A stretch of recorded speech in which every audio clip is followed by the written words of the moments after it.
والبحث عن مصادر اقتصادية غير البترول ووجودها مع دولة اندونيسيا العظيمة في الجي 20 من الدول الاقتصادية. وجدت المملكة أنه الأفضل الاستثمار في الدول الإسلامية وتنمية الاقتصاد في الدول الإسلامية مجال اقتصادي جيد، وهناك استثمار ربما سمعتم عن استثمار وزارة شركة أرامكو مع برتامينا، وهناك مجالات كثيرة ربما تسمعونها إن شاء الله خلال الزيارة من توقيع اتفاقيات في جميع المجالات الاستثمارية والتعليمية والدينية إن شاء الله.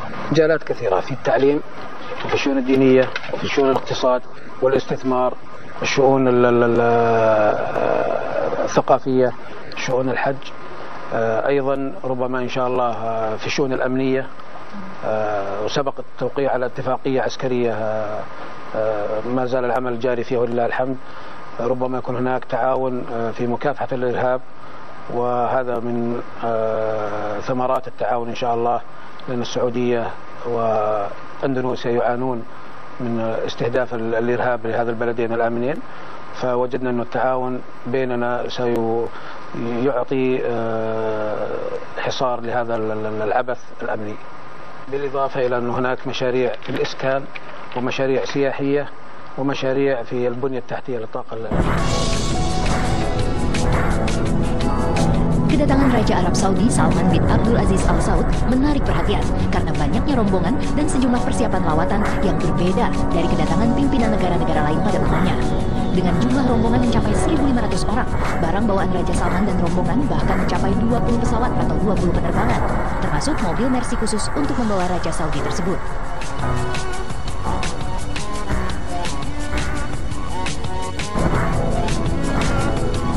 Dua unit Mercedes Maybach S600 telah tiba di Bandara Internasional I Gusti Ngurah Rai Denpasar, Bali. Berdasarkan lawatan sebelumnya ke negara lain, jenis Mercedes Maybach yang digunakan adalah S600 Guard yang dirancang untuk menghindarkan penumpangnya dari ancaman dari segala sisi, termasuk kolong mobil. Kaca mobil ini dibuat dari bahan aramid dan komponen plastik serta dilapisi polikarbonat yang tahan lontaran serpihan. Kaca ini juga menawarkan perlindungan dari peledak dan anti peluru senjata serbu. Wow, super aman bukan?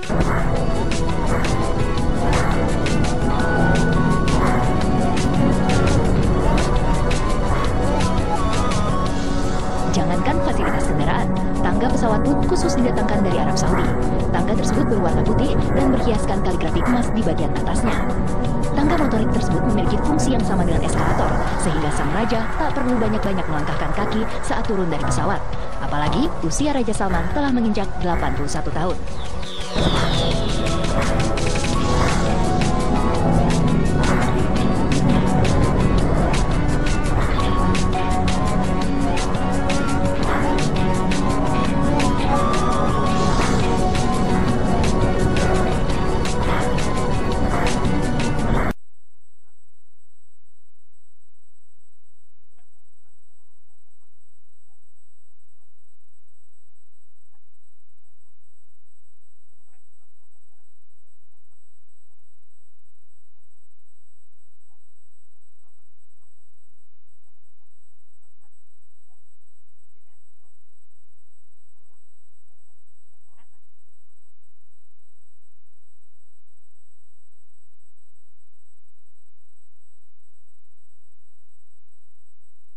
Ketika seorang raja di Arab Saudi melakukan kunjungan dengan bobot bawaan yang begitu banyak, seperti itu? Ya, itu tadi yang saya katakan bahwa dasar politik Saudi itu kan kekeluargaan itu, sehingga yang dibawa itu antara pejabat negara dan keluarga kan hampir sama, sehingga misinya juga diplomasi dan juga misi liburan, sehingga waktu yang diperlukan itu juga sangat panjang ya, sampai 9 hari. Tapi sebenarnya itu kalau saya boleh mengatakan, rakyat Indonesia kalau berkunjung ke Saudi itu rata-rata juga 9 hari, bahkan bisa lebih ya. Karena paket umroh itu kan 9 hari. Mungkin dari prinsip ini ya. Dan hari demi hari itu kan rakyat Indonesia yang berkunjung ke Saudi sangat besar ya. Nah, saya kira wajar kemudian Raja membawa untuk menunjukkan bahwa ini keluarga Raja juga ya. Masyarakat rakyat Saudi juga banyak begitu ya. Untuk mengimbangi kunjungan rakyat Indonesia yang setiap saat ya. Dengan batas waktu yang 9 hari itu. Nah, ini kan juga saya kira menarik untuk dilihat ya dari sisi budaya ya, kedua yang berusaha untuk mencari kesamaan-kesamaan yang ada. Oke, selain memang kemudian bawaannya banyak gitu ya, kita juga tahu juga dia menginginkan atau juga mempersiapkan bahwa ketika berada di sini juga dalam servis yang terbaik gitu ya. Hal yang lumrah nggak sih? Saya kira itu hal yang wajar kalau kita kemudian melihat apa yang biasa terjadi di Timur Tengah ya. Memang seperti itu. Jadi kemudian kita juga harus melihat bahwa persoalan diplomasi ini jangan hanya dilihat yang formal-formal saja ya. Pertemuan dengan presiden, wakil presiden, dengan DPR dan lain sebagainya. Selain kesepakatan dan lain sebagainya, tetapi sebenarnya juga harus dilihat di balik itu. Bahkan kejadian itu bisa terjadi, keputusan itu bisa terjadi ketika di Bali begitu ya. Akan terjadi tambahan yang lebih positif boleh jadi ketika itu. Ini kan karena model politik yang bersifat kekeluargaan itu. Jadi tidak harus di depan meja kemudian terjadi kesepakatan ya. Boleh jadi di luar itu ketika berlibur tiba-tiba kemudian ada kesepakatan lintasan yang disampaikan oleh raja atau keluarga, pangeran dan sebagainya untuk menambah nilai investasi dan lain sebagainya. Itu juga saya kira sangat-sangat informal. Oke, meskipun memang kunjungan ini kan simbolis, pastinya kan nanti kan ada runtutan hal yang dilakukan jika kemudian melakukan kerjasama ya antara Indonesia dan juga Arab Saudi. Tapi agar kunjungan ini juga bisa kita hadapi dengan maksimal mungkin, apa yang harus dilakukan oleh eksekutif kita dan juga legislatif kita ya? Ya, saya kira selama 9 hari itu akan selalu menjadi pembicaraan ya baik di Indonesia maupun di Saudi sendiri ya terhadap katakanlah pelayanan, sambutan dan lain sebagainya. Artinya walaupun kunjungan kenegaraannya formalnya 3 hari, tetapi itu artinya juga sampai kepada hari terakhir ya, sampai kemudian beliau maintain hubungan, kemudian say goodbye, selamat sampai di sana. Setelah itu akan dikembangkan kerjasama berikutnya. Nah sekarang ini kan seperti test case saja untuk melihat sejauh mana keseriusan katakanlah ya Indonesia ya untuk kemudian menjalin hubungan yang lebih mesra dengan Arab Saudi. Nazarudin melihatnya seperti ini, langsung dari Makassar. Selamat malam, Pak. Selamat malam, Assalamualaikum warahmatullahi wabarakatuh. Ya, saya senang sekali ya berkesempatan pada malam ini. Kebetulan saya ada acara di Makassar dan begini, Mbak, saya baru juga kembali dari Riyadh ya kan. Sempat ngomong-ngomong dengan beberapa kawan-kawan di kalangan akademisi dan pengusaha di Saudi Arabia ya. Saya juga bertanya kira-kira apa yang menjadi motif kunjungan raja sedemikian lama dan sedemikian jumlah besar yang akan berkunjung. Kalau informasi terakhir itu bisa lebih dari 1.000 orang ya, bisa sampai 1.500 dengan kekuatan pesawat besar, lebar dan menengah itu sekitar lebih 10 pesawat ya kan. Nah kalau kita lihat hanya 3 negara muslim atau negara mayoritas muslim yang masuk dalam negara G20 yaitu pertama Indonesia, Saudi Arabia dan Turki. Nah, kita tahu seperti yang disampaikan tadi teman kita bahwa memang investasi Saudi Arabia itu di Eropa dan di Amerika itu cukup besar. Tapi sepertinya juga perkembangan terakhir ini banyak dari kalangan swasta Saudi Arabia dan kalangan pengusaha Timur Tengah yang lain merasa nggak nyaman dengan kehadiran Presiden baru Amerika sekarang ini.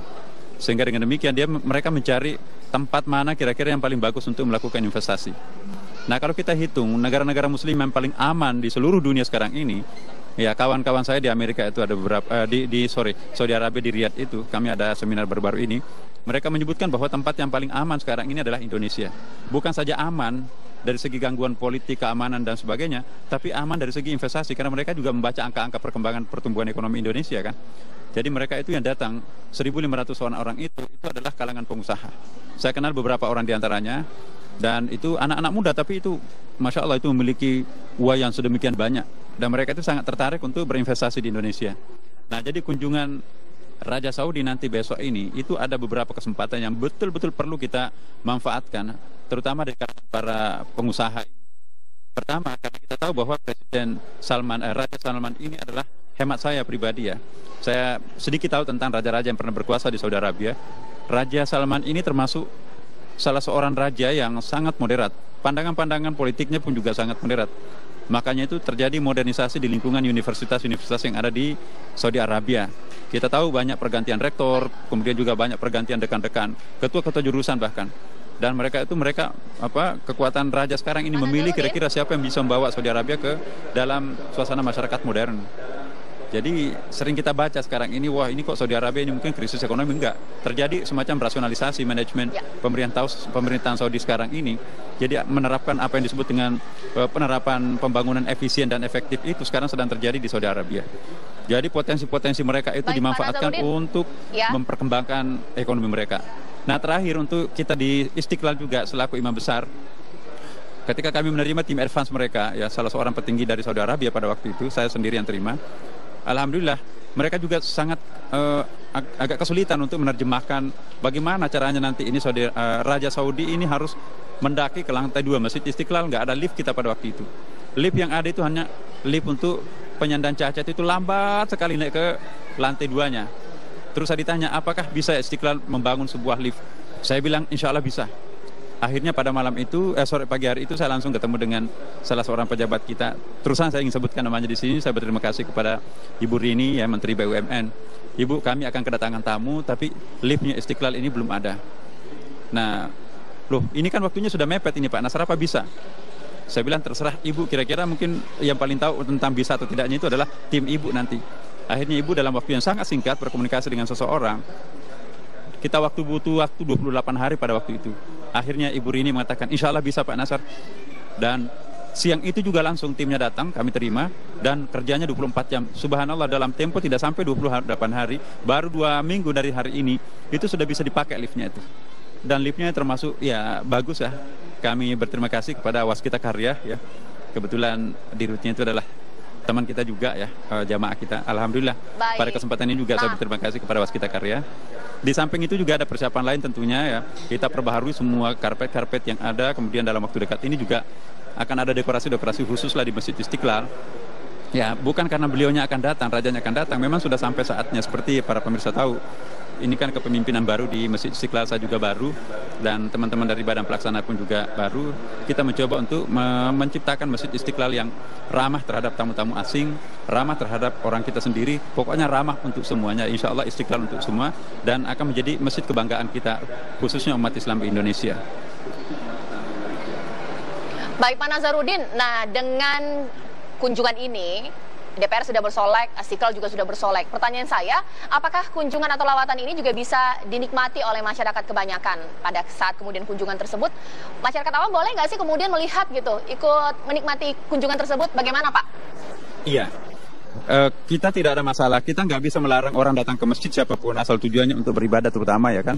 Dan kita pun juga di Istiqlal itu kan sudah ada sistem pengamanannya, jadi juga tentu sudah steril ya. Teman-teman juga dari Pas Pampres itu sudah sangat siap untuk. Dan yang jadi tantangan kami sekarang ini, terlalu banyak yang meminta kami, grup-grup pengajian, grup-grup jamaah dari masjid-masjid lain, ingin sekali menjadi jamaah Masjid Istiqlal, ingin hadir menyaksikan Raja Saudi di Istiqlal. Baru tadi ini pucuk pimpinan Muslimat Nahdlatul Ulama itu mau membawa masanya ke Istiqlal dalam rangka ikut serta menjemput Raja Saudi. Ya, jadi saya katakan kami akan berkoordinasi dari segi waktu dan dari segi pengamanan dan dari segi sistem nanti bagaimana supaya nanti kehadiran Raja kita ini mungkin tidak terlalu terusik dengan sebuah sistem yang tidak dipersiapkan. Jadi kami ingin mencoba untuk melakukan koordinasi dengan semua pihak, terutama pihak kami internal Masjid Istiqlal.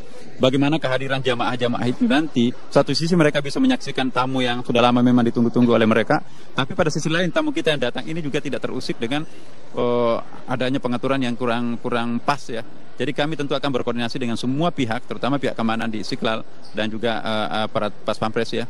Insya Allah segalanya kami akan lakukan. Tapi poin saya pribadi menganggap bahwa semakin banyak jamaah yang bisa hadir di Masjid Istiqlal dalam rangka ada tamu seperti itu saya kira menurut saya bagus ya. Yang penting keamanan, kerapian dan ketertiban itu mungkin juga perlu kita lakukan. Apalagi besok itu kan bukan hari Jumat ya kan. Jadi laki-laki dan perempuan bisa sama-sama hadir di masjid di ruang utama Masjid Istiqlal. Kalau hari Jumat ya itu lantai utamanya hanya untuk laki-laki, perempuannya di atas. Nah, insya Allah direncanakan Raja Saudi besok ini, ya kepastiannya belum persisnya seperti apa manualnya kami belum terima, tapi rencananya akan sholat tahiyat masjid, ya. Kemudian melihat dan mungkin juga unsur pimpinan Istiqlal dan juga terutama dalam hal ini Kementerian Agama selaku penanggung jawab Masjid Istiqlal itu tentu kami juga akan menunggu petunjuk-petunjuk dari Pak Menteri Agama dalam hal ini. memberikan dampak positif secara politik atau juga ekonomi. Tadi kan sudah sempat dibilang, nggak punya teman mungkin di Arab, mungkin cari temannya di negara-negara Asia, khususnya Indonesia gitu ya. Kuota haji salah satu yang kita harapkan ini menjadi lebih clear deh ya, seperti itu. Ya, saya kira sebenarnya persoalan kuota haji itu kan dari sisi kepentingan nasional itu adalah sebenarnya nomor sekian. Karena yang utama kan adalah bagaimana kemudian membangun ya hubungan dengan Arab Saudi, kemudian menempatkan prioritas ekonomi ini pada nomor satu. Kalau ini sudah terjadi kesejajaran sebagai mitra strategis, maka sebenarnya masalah kuota haji ya, kemudian masalah-masalah perlindungan TKI itu dengan sendirinya akan settle. Jadi seperti itu. Jadi saya kira dengan dua hal memang antara ekonomi dan politik. Kalau di Arab Saudi kan memang tipikal karakteristik budaya mereka antara ekonomi dan politik itu menjadi satu kesatuan. Pemegang kekuasaan ekonomi adalah keluarga raja, kekuasaan politik juga keluarga raja. Artinya bahwa mereka yang datang ini mengemban dua misi, ekonomi dan juga politik, karena mereka kan satu kesatuan dalam keluarga. Indonesia kan sepakat untuk mengambil gerakan non-blok, tidak memihak blok-blok manapun. Kita tapi tahu cukup dekat dengan Iran. Tapi Iran dan Arab Saudi ini menjadi ekstensi yang berbeda. Gimana kita memposisikan diri ini? Jadi kita kemudian, tadi kita bicara masalah ekonomi ya. Kemudian sekarang kita bicara tentang bagaimana kondisi politik regional ya. Kalau kita ketahui kondisi terakhir memang Iran sedang ekspansif ya. Kekuatannya cukup kuat. Kemudian dibantu oleh Rusia ya, yang sedang bangkit ya, masuk ke wilayah-wilayah di Timur Tengah. Sementara Saudi yang memiliki teman setia Amerika, sebenarnya kan Amerika pada pemerintahan Trump ini mulai menarik diri. Sehingga sebenarnya Saudi dalam kondisi sendiri ya, mencari teman. Ini kalau dari sisi politik. Oleh karena itu, teman yang memiliki hubungan yang kuat ya, dari sisi ideologi politiknya ya, Sunni, maka sebenarnya adalah Indonesia. Ya.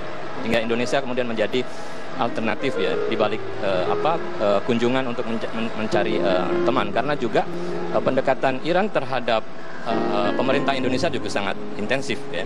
Ini juga saya kira juga dibaca oleh Arab Saudi, bahwa Arab Saudi tentu tidak mau ketinggalan ya dengan terobosan yang dilakukan Iran misalnya. Maka kemudian sekarang kita lihat ya betapa kemudian Arab Saudi ini all out ya, raja dengan 1.500 delegasi ya, ada 10 menteri dan 25 pangeran. Ini kan suatu jumlah yang sangat besar yang jarang dilakukan oleh negara manapun kecuali Saudi ini. Oke, kalau misalnya kita melihat ya, sudah cukup tepatkah kita kemudian dalam menyambut kunjungan kenegaraan, atau mungkin karena ini raja dan kita juga muslim mayoritas banyak di Indonesia gitu ya, terasa porsinya sedikit berbeda atau mungkin sedikit luar biasa? Bagaimana melihat? Saya kira begini ya, kita melihat Saudi dalam hal budaya politiknya itu ada dua hal ya, bahwa politik Saudi itu bersifat kekeluargaan dan kepercayaan. Oleh karena itu ya, persoalan bagaimana kemudian menyambut Arab Saudi memang juga harus disesuaikan dengan prinsip mereka yang bersifat kekeluargaan dan membangun kepercayaan. Oleh karena itu, kalau kemudian prinsip-prinsip kekeluargaan ini bisa dijalankan dan ada kepercayaan di dua belah pihak, maka ke depan saya kira lebih prospektif. Tapi tetap saja bahwa posisi Indonesia ya adalah sebagai negara yang bagian dari non-blok yang punya politik bebas aktif gitu ya, sehingga tidak mendukung secara penuh pada kubu tertentu, tetapi pada posisi yang bebas aktif itu. Nah, posisi ini saya kira kemudian menjadi penting. Oke, kalau misalnya kita melihat ya dengan konteks permasalahan Indonesia yang saat ini terjadi nih Mas ya, sekiranya kunjungan ini bisa memberikan angin segar nggak untuk Indonesia? Ya, tadi itu dari sisi investasi akan memberikan